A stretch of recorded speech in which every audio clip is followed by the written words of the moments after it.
Arratsaldeon. Gaur hemen batu gara alde batetik Asier González Santutxutarren senideak, lagunak, lankideak, auzokideak garenak.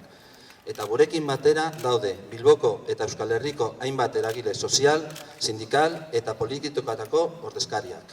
Asier González auzoko bizitza sozial eta kulturalean kide ezaguna da. Atxiloketa honen salaketa egitera etorri gara. Asierri eta bere familia eta lagunei gure elkartasuna helaraztera. Eta Euskal Herrian martxan den konponbide prozesuari erasorik ez egiteko deia egitera gatoz gaur ona.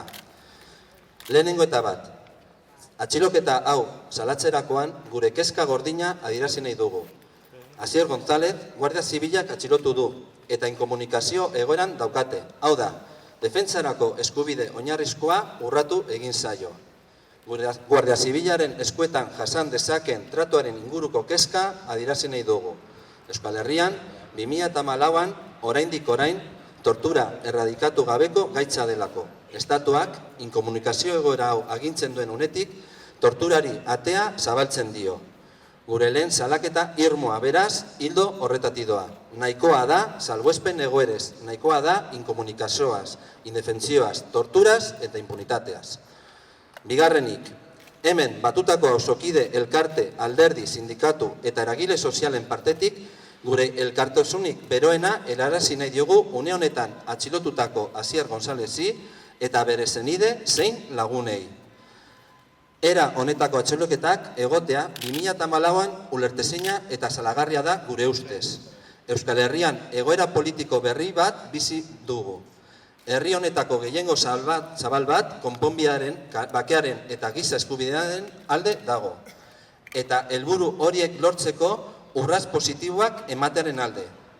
Espainiako gobernuaren ardura daukan PPri esan nahi diogu argi eta garbi bakea saboteatzeko aleginean dabilela.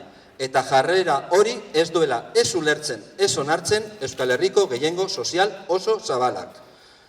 Pasaden urtarrilaren 11ako manifestazioa deialdia egiteko erabilitako ideia nagusiarekin amaituko dugu gaurko agerraldi hau.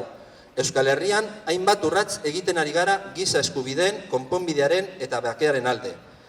Oinarrizko eskubideak urrateoak izan direla ikusirik eta salbuespen neurri kaltegarren aurrean, hemen bildurikoek gure borontate osoa agertzen dugu gure herrian zabalduko den agertoki berria sendotzeko eta horretarako berrezkoa diren neurri guztiak hartzeko. Gaurko egunean egiten ari garen bezala. Eta beraz, herritarrei deia luzatu nahi diegu gaur bertan. 8etan Santutxuko egunkaria plazan hasita eta ostiralean 8etan Karmelo plazan hasita egingo diren manifestazioetan parte hartzeko. Leloa hau izango da. Asier askatu, konponbideari erasorik ez.